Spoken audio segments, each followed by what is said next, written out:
반갑습니다. 여러분, 한 주간 평안하셨습니까? 자, 오늘부터는 가정에 대한 이야기를 좀 해보려고 합니다. 가정은 인류 존속의 가장 핵심적 단위이면서 사회 구성의 기초적인 단위이죠. 그럼에도 불구하고 가정에 대한 이해가 세대별로 천차만별인 것 같습니다.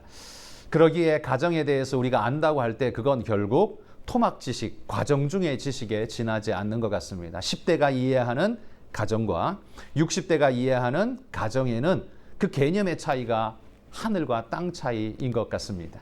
그러기에 우리가 안다고 하는 가정에 대한 지식은 토막 지식에 지나지 않는지 모릅니다. 그러면 내 경험 속에서 정의되어지는 그런 가정의 개념이 아니라 성경이 말하는 가정의 개념이 무엇인지를 아는 게 매우 중요하겠죠. 그래서 그리스도인으로서 가정을 어떤 개념으로 받아들이고 뿐만 아니라 이 가정을 어떤 방향으로 이끌어감이 옳은지에 대해서 생각해보는 그런 시간을 갖도록 하겠습니다. 자, 가장 먼저 우리가 질문해 볼 것은 가정이라는 게 언제 시작되었냐라는 걸 한번 생각해 봅시다. 가정의 시작은 창세기 2장에 나타나고 있죠. 아담과 하와를 창조하시고 그 둘을 부부되게 하심으로 가정은 시작되었다고 말합니다. 그 이전에 인간이 살 수 있는 모든 환경들을 5일간 창조하시고 6일째에 인간을 만드시고 그리고 그들이 살 거처에 에덴 동산을 만들어 두시고 그들이 거기에 살게 하셨습니다. 그러나 홀로 독처하는 것이 좋지 못하니 배필을 지으리라 하시고는 배필을 지어서 그에게 이끌어 주시고 가정이 되게 하셨죠. 이게 창조의 완성이었습니다.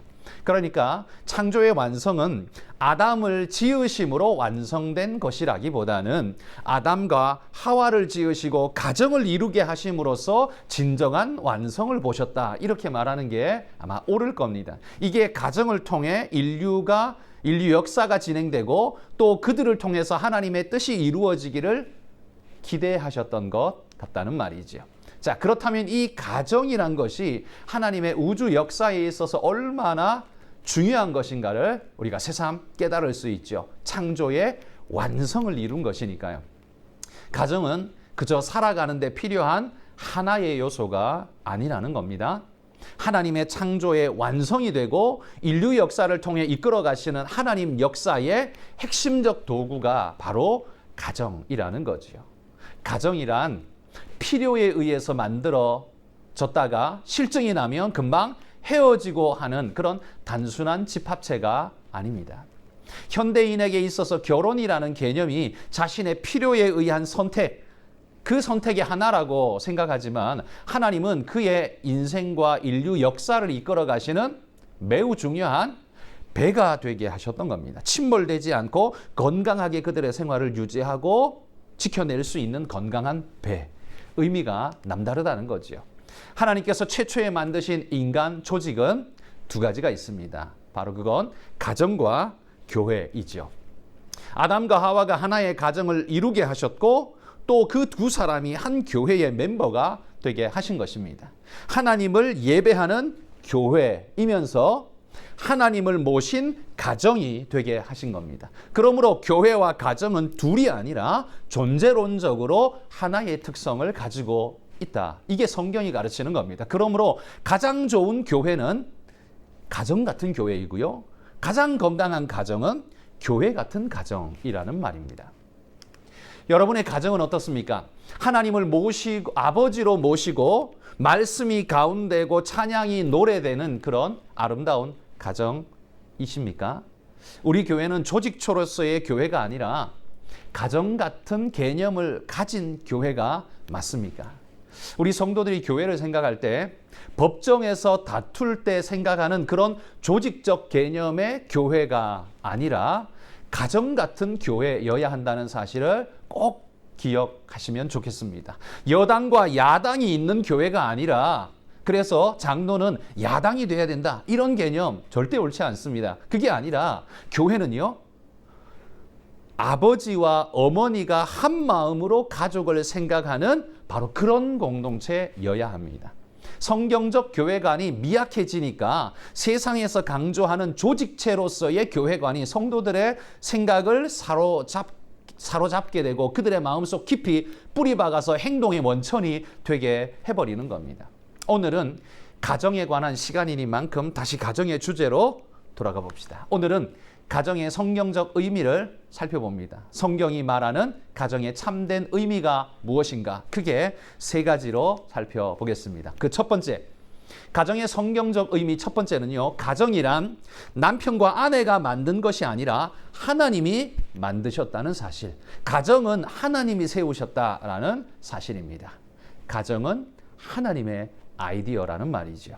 가정이라는 이 기관의 존재 필요성과 성격 규명을 누가 계획하고 설계하셨느냐 하면 너와 내가 아니라 하나님이 하셨다는 말입니다. 성경에 보면 아담과 하와가 서로 싱글로 있다가 보니까 불편해가지고 외롭고 힘들어가지고 가정을 만들었다. 그렇게 말하지 않습니다.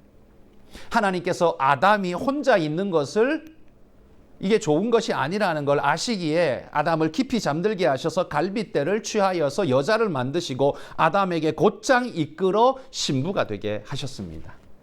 바로 가정의 설계자가 누구냐 하면 하나님이라는 말입니다.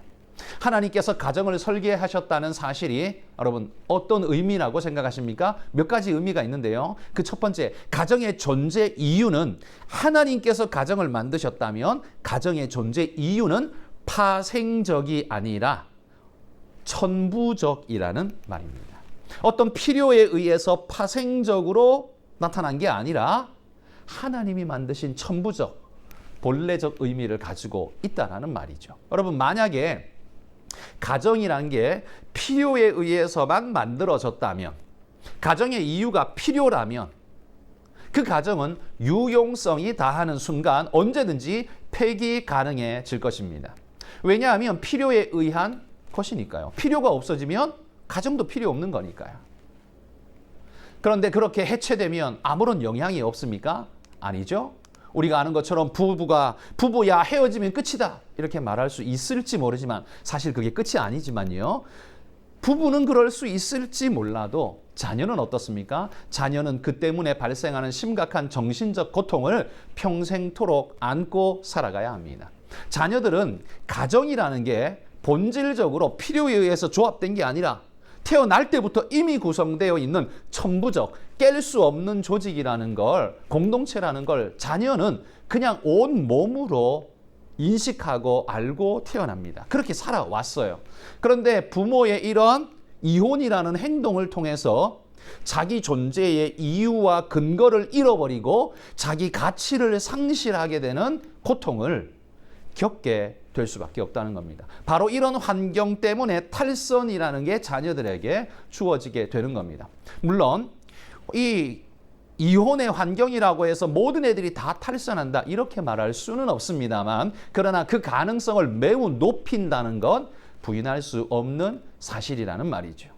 또한 가정이 필요에 의해서 만들어졌다면 서로는 서로에게 뭔가를 줘야 하는 부채를 가진 존재로 늘 살아갈 수밖에 없습니다. 그러니까 늘 긴장된 상태로 부채의식을 가지고 살아갈 수밖에 없다는 거죠. 줄 수 없는 순간 가정의 존속 이유는 사라지게 되는 거죠. 가정의 이유가 필요이기 때문이니까요. 그러므로 늘 부채의식 속에 불안과 함께 살아가야 할 수밖에 없겠죠. 그러나 여러분, 반대로 하나님이 가정을 만드셨다면 어떻게 될까요? 천부적 의미를 가진 것이 가정이라면 존재 자체가 인생에게 아마 큰 의미일 것입니다. 자녀들은 내가 존재해도 되는 이유는 하늘이 이유를 설명하고 있다, 이렇게 마음 가질 수 있는 겁니다. 그런 자긍심은 또한 높은 자의식을 형성하게 되고 쉽사리 거짓과 유혹의 자신을 팔아버리지 않는 존재가 되게 할 것입니다. 또한 가정의 태생이 필요에 의해서가 아니라 사랑의 하나님에 의해서 만들어졌다면 가정은 부채의식이 아니라 사랑하고 사랑받는 것으로 존재 의미를 충분히 누리게 될 것입니다. 부채의식에 쫓기는 것이 아니라 기댈 언덕을 가진 안정감 있는 삶이 가능해지게 된다는 말이죠. 여러분, 이게 얼마나 큰 차이인가를 한번 생각해 보십시오. 부채의식에 쫓기고 필요에 의해서 자기 존재 이유가 발생되어지는 존재와는 차원이 다른 거죠. 가정 안에서도 우리의 필요가 작동하는 것은 여러분 사실이지만, 그러나 필요가 가정의 창시 이유는 아니라는 말입니다. 필요는 인간 사회에서 작동하는 하나의 이유일 뿐이지 유일한 이유는 아닙니다. 가정의 존재의 더 큰 이유는 하나님에게 있다라는 말입니다. 그리고 그걸 인정할 때 우리의 삶이 얼마나 질서 있고 건강하며 참고 인내하며 사랑의 공동체가 될 수 있는지 여러분 한번 깊이 생각해 보시기 바랍니다. 그러므로 가정의 존재 이유는 파생적이 아니라 천부적이라는 사실이라는 거죠. 또한 하나님이 가정을 천부적으로 창조하신 것이라면 가정 생활이란 하나님의 뜻을 발견해 가는 과정이다. 이렇게 두 번째로 말할 수 있는 것입니다. 부모님을 통해 혹은 자녀를 통해 우리는 하나님께서 뭐라고 말씀하시는지를 듣게 됩니다. 가족의 관계와 사랑을 통해서 하나님과 우리의 관계를 유추해보며 살아갈 수 있다라는 사실이죠. 그리고 그 속에서 깨닫게 되는 하나님의 사랑을 우리는 절감하게 됩니다. 보이지 않는 하나님을 가장 실제적으로 느끼게 하는 그것이 바로 부모님의 사랑 아닙니까? 세상에서 하나님의 사랑을 가장 닮은 것이 부모님의 사랑이니까요. 또한 부모는 자녀를 키우면서 많은 것을 배우게 됩니다.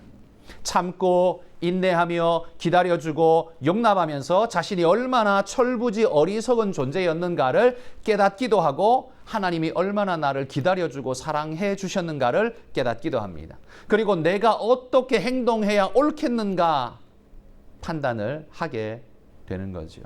결국 가정생활은 우리의 육체만 성장시키는 게 아니라 우리의 인격을 성장시키고 더불어 우리의 영성도 성장시키는 좋은 통로임을 깨닫게 될 거라는 말입니다.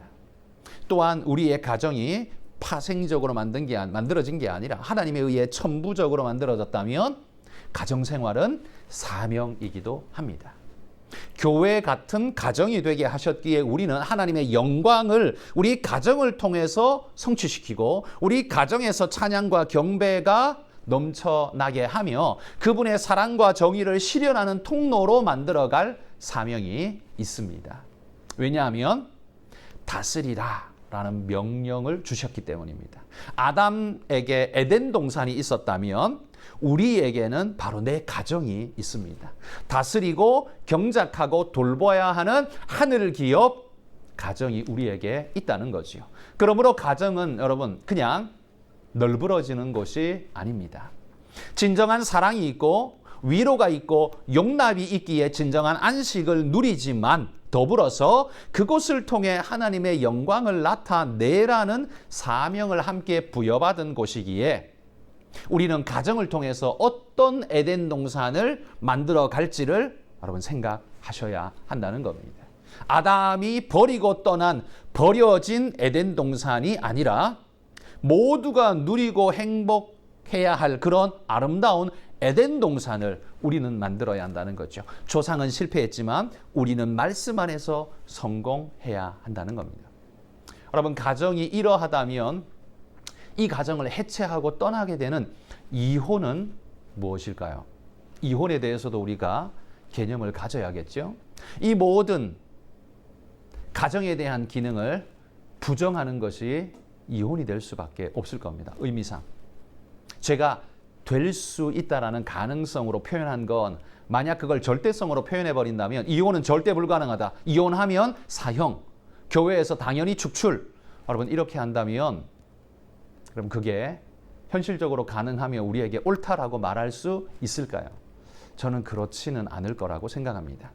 주님께서 말씀하시기를 하나님께서 짝지어 주신 것을 사람이 나누지 못한다 하셨기에 근원적으로 가정은 헤어지면 안 되고 나뉘어지면 안 되고 이혼은 하나님의 뜻이 아니다. 우리가 그렇게 말할 수 있습니다. 그러나 그것이 절대 불가하다라고 단정지어 끊어내기에는 성경적으로 어려움이 있습니다. 왜? 왜냐하면 사도 바울이 이혼에 대해서 허락하는 메시지를 하고 계시기 때문입니다. 그러니까 이 바울이 말하고 있는 이혼에 대한 허락 메시지는 만약에 하나님께서 짝 지어주신 것을 사람이 나누지 못한다. 이혼은 절대로 불가능하고 절대로 해서는 안 된다라고 말한다면 바울이 말한 이건 비성경적인 이야기가 되고 말 것입니다. 뿐만 아니라 우리에게는 현실적으로 불가능한 명령에 아마 가까워질 것입니다.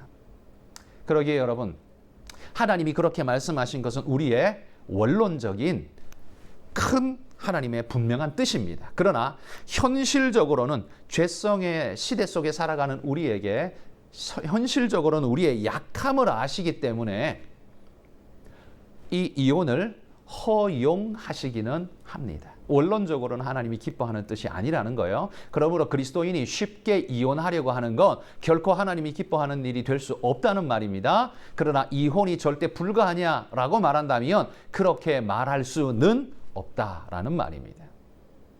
여러분, 성경은 이혼이라는 걸 완전하게 부정하지는 않습니다. 율법에서도 허용하고 있고 바울 사도도 고린도전서에서 우리에게 허용하고 있기 때문입니다.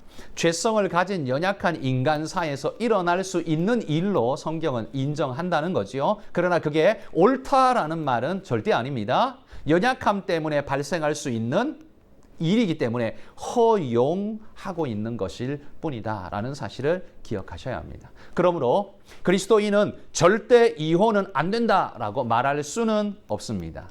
만약에 그렇다면 재혼도 불가능할 것이며 심각한 가정폭력에 시달리는 아내와 자녀들은 지옥 같은 삶을 살아가야 하는 겁니다. 죽는 것보다 못한 삶을 삶 속에 내팽겨 쳐놓는 것은 그 또한 옳은 일이라고 우리는 말할 수 없다는 말이죠. 그렇다면 어떻게 해야 될까요?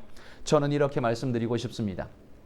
가정의 존재 이유가 파생적이 아니라 천부적인 것임에도 불구하고 이혼할 수밖에 없다면, 그렇다면 분노와 원망과 저주의 모습으로 갈라서지 말고 그리스도인들은 서로를 축복하며 보내줄 수 있도록 하라라고 말씀하고 싶습니다.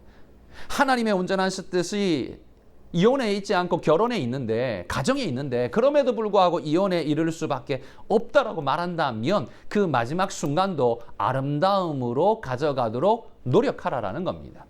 비록 이 첫 번째 결혼 생활에서는 실패했지만 두 번째에는 다시 그런 아픔을 반복하지 않을 수 있도록 서로에게 기도하는 마음으로 축복하며 보내주라는 거예요. 그 절반의 책임은 나한테도 있으니까요. 이게 첫 번째이고요. 또한 가정을 통해서 하나님의 뜻을 발견하며 미숙했던 자신의 모습, 태도를 회개하라라는 겁니다. 나는 피해자다라는 의식 속에서 분노하지만 말고 하나님께서 가정을 통해서 나를 깨우치시고 발전시켜 가시고자 하신 그 뜻을 성취하지 못했음을 회개하며 하나님 앞에 안타까움으로 기도하시기 바랍니다. 그리고 세 번째는 새로운 사명을 위해 기도해 주십시오. 첫 번째 가정은 실패했지만 그가 이룰 두 번째 가정에서는 하나님이 그 가정을 통해 뜻하시고 계획하는 바를 그가 잘 이룰 수 있도록 기도해 주라는 겁니다. 양쪽 서로가 모두 이렇게 기도해 줄 때 더 아름다운 모습으로 나아갈 수 있는 그런 그리스도인이 될 수 있다라는 것입니다. 자, 우리가 가정은 하나님이 세우셨다라고 말씀드렸습니다. 이게 성경적 가정관, 가정의 성경적 의미의 첫 번째였습니다. 가정은 하나님이 세우셨다. 우리의 필요에 의해서 만든 게 아니라는 거예요. 하나님이 세우셨다. 그래서 가정은 하나님의 아이디어다라고 말했습니다. 그 큰 카테고리의 두 번째는요. 가정은 하나님을 배우는, 하나됨을 배우는 가장 좋은 학교입니다. 왜? 하나님이 세우셨기 때문에 그 가정 안에서 우리는 하나됨을 배우게 하셨다는 말이죠. 삼위일체 하나님의 존재 방식이요. 삼위의 하나됨인데 삼위가 하나됨에도 불구하고 전혀 충돌함이나 대립함 없는 완벽한 하나로 계신 분이 우리 하나님입니다. 이런 하나님을 아버지로 삼고 살아가는 그 모든 그의 자녀들은 부부는 존재론적으로 둘이지만 하나로 살아가야 한다는 겁니다. 그게 하나님 닮은 삶이라는 거예요. 우리는 하나님의 형상대로 지음받았기 때문에 함께 하도록 지어졌습니다. 인간은 태생적으로 함께 사는 사회적 존재입니다. 그건 삼위일체 하나님의 형상을 닮았기 때문이지요. 또한 이렇게 가정이 하나 되면 그런 가정들의 연합체인 사회가 하나 될 수 있습니다. 이게 건강한 성경적 사회관이 되겠죠. 하나된 사회 공동체를 만드는 건 하나님의 뜻이 하늘에서 이루어진 것 같이 땅에서도 이루어지도록 하는 발판이 되는 것입니다. 그게 우리에게 주어진 사명이라면 가정을 이루어야 하는 우리의 사명은 단순히 내가 좋아서라는 단순 관념으로 접근해서는 안 된다는 겁니다. 가정 안에 내게 명하시는 하나님의 사명이 있음을 늘 기억하십시오. 하나님의 뜻이 나를 통해서 이 땅에 이루어질 수 있도록 하나님이 좋은 통로 되게 하셨다는 사실을 기억해야 합니다. 이게 그리스도인의 건강한 가정을 이루는 이유가 또 하나의 이유가 된다라는 말입니다. 자, 가정의 성경적 의미 첫 번째는 하나님이 만드셨다는 거였어요. 그럼 두 번째는 뭘까요? 두 번째는 인류 최초의 공동체라는 겁니다. 가정은 성경이 말하는 가정은 인류 최초의 공동체입니다. 이건 시간적으로 최초로 만들어졌다라는 단순한 의미만 가지는 게 아닙니다. 이건 뿌리 혹은 원형이라는 의미가 있습니다. 가정은 세상 모든 공동체의 기본 모델이 된다는 말이에요. 공동체란 어떠해야 하는가를 보여주는 원형이 된다는 말입니다. 그러므로 인생이 만들어내는 모든 공동체는 가정의 특징을 담아낼 수 있을 때 가장 아름다운 모습을 할 수 있다는 거예요. 회사가 사람들의 공동체 아닙니까? 회사가 단순히 돈벌이에만 골몰하는 것이 아니라 인간적으로 사원들을 생각해주고 다독여주고 배려해줄 수 있다면 그 회사야말로 최고의 회사가 될 것입니다. 가정의 특성을 가진 회사라면 가장 아름다운 회사가 될 수 있다는 거죠. 또한 학교가 가정처럼 학생들을 배려해주고 따뜻하게 감싸주고 그의 미래를 깊이 생각해주는 그런 학교라면 절망감에 좌절하지 않고 용기 내어 일어날 수 있도록 붙잡아주는 학생을 위하는 그런 진정한 학교가 될 수 있다는 거죠. 그래서 가정 같은 학교가 진짜 좋은 학교가 된다는 말입니다. 그러므로 세상 모든 공동체는요, 모체가 되는 가정을 닮을 때 가장 아름다울 수 있는 것입니다. 그러므로 그리스도인은 공동체의 수장이 되거나 구성원이 될 때 늘 가정 같은 공동체를 꿈꾸는 것이 우리의 이상이라는 걸 잊지 말아야 합니다. 그게 하나님의 뜻이라고 저는 그렇게 믿습니다. 그리고 그러할 때 우리 공동체는 그게 가정이든 회사이든 학교이든 가장 아름다울 수 있다라고 믿습니다. 현재 우리 사회의 가정 해체는 그런 의미에서 가장 비사회적으로 역행하고 있는, 비성경적으로 역행하고 있는 모습이다라고 말할 수 있습니다. 하나님의 뜻에 역행하기 때문에 가장 마귀적이다라고 표현할 수도 있다는 거예요. 개인의 존중이 중요한 것이지만 그런 개인이 죄성에 오염된 존재라는 사실을 전혀 무시하기 때문에 오늘 우리 사회는 치료하기 힘든 쪽으로 가고 있는지도 모릅니다.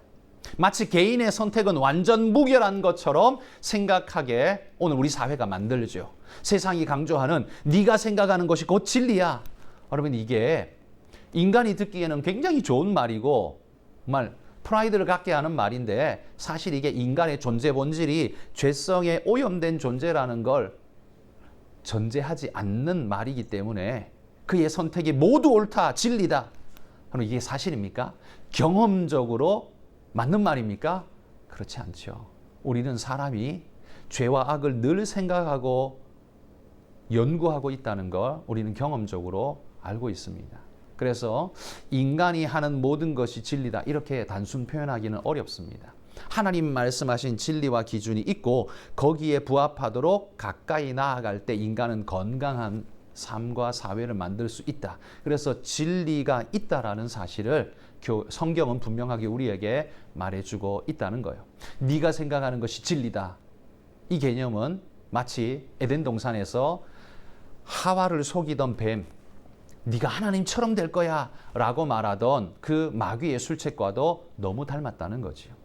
그리고 여전히 우리는 그 선악과를 주저없이 오늘도 따먹고 있습니다.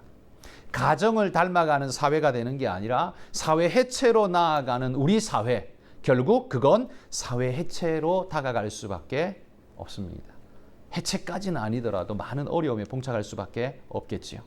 여러분, 대통령, 국회의원, 기관장이 되시는 분들은 이 성경적 가정관을 바르게 정립하신다면 건강한 사회관으로 이 사회를 이끌어 가실 수 있을 겁니다. 가정 해체를 통해서 건강한 사회를 이루기는 여러분 불가능합니다. 뿌리가 무너진 나무가 무성하기를 기대하는 건 사실 어렵죠. 충실한 열매 맺기를 기대하는 건 어려운 일입니다. 그러므로 성경적 바른 가치관이 확립된 성도들이 기관장뿐만 아니라 사회 이슈를 만들어가는 철학자가 되어서 건강한 사회로 방향을 잡아가게 해야 한다라는 말입니다. 자, 그럼 마지막 세 번째, 가정의 성경적 의미 마지막 세 번째는요. 가정이란 천국의 거울이라는 말입니다. 가정은 천국의 거울입니다. 보이지 않고 가본 적 없는 천국을 세상에 소개하고 기대케 할 때 여러분 무엇으로 이해의 바탕을 삼을 수 있을까요? 그게 바로 가정이라는 겁니다. 따뜻하고 사랑스럽고 행복한 가정의 그림이야말로 천국을 설명하고 소개하기에 가장 적합한 그림입니다. 그러므로 그리스도인의 가정은 천국의 거울답게 아름다움이 묻어날 수 있어야 합니다. 가정에서 안정감, 행복감, 따뜻함, 소속감, 용납, 용서 이런 선하고 아름다운 감정들이 충분히 뒷받침되는 곳이 되어야 한다는 말이죠. 그래야 천국은 이런 가정의 모습을 무한히 확장한 모습이다라고 소개할 수 있는 겁니다. 그러므로 그리스도인은 가정을 내 가정, 내 거라고 해서 마구잡이로 본인의 뜻대로 막 끌고 가면 안 됩니다. 그리스도인의 가정은 천국의 거울이 될 수 있도록 사명을 가진 곳임을 잊지 말아야 합니다. 우리가 하나님을 닮아 창조되었듯 우리의 가정 또한 천국을 닮아서 창조되어졌습니다. 아담이 에덴 동산의 관리를 명받았듯이 우리 역시 가정을 관리하라는 명령을 받았다는 거예요.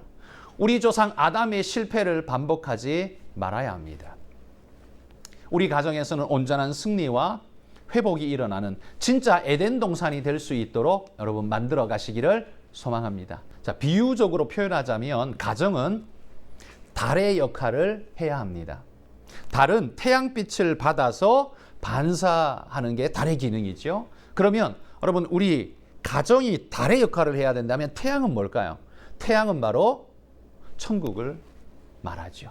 그러니까 천국의 빛을 가정이 받아서 그 아름다운 빛을 반사해서 보여줘야 하는 겁니다. 그러면 이 반사된 빛을 비춰주는 그 빛을 받아야 하는 지구는 뭘까요? 그게 바로 오늘 우리가 사는 우리의 사회입니다. 우리 사회가 기동하면서 살 수 있는 것은 달빛이 있기 때문이에요.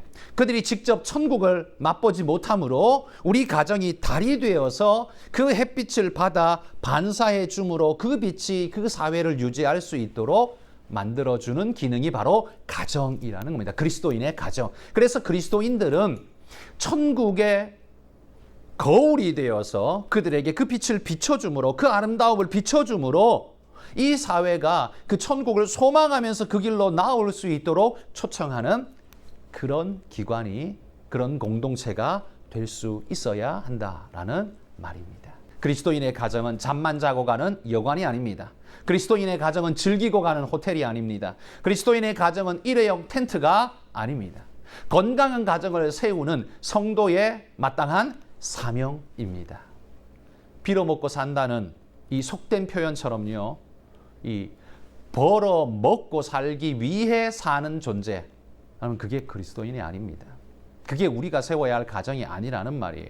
가치를 세우며 사는 존재이고 그 가치의 방향성을 분명히 잡고 있는 존재들이 바로 우리 그리스도인들이어야 한다는 겁니다. 물질의 가치만 앞세우는 그런 인생의 나침판으로 사는 게 아니라 진정한 가치를 앞세우는 성경 나침판으로 세상을 살아가는 사람들, 그게 바로 우리여야 한다라는 말이죠. 그러므로 여러분, 그리스도인이 아무 생각 없이 살면 그리스도인 되는 게 아니라 교회 다니는 세상 사람이 되는 겁니다.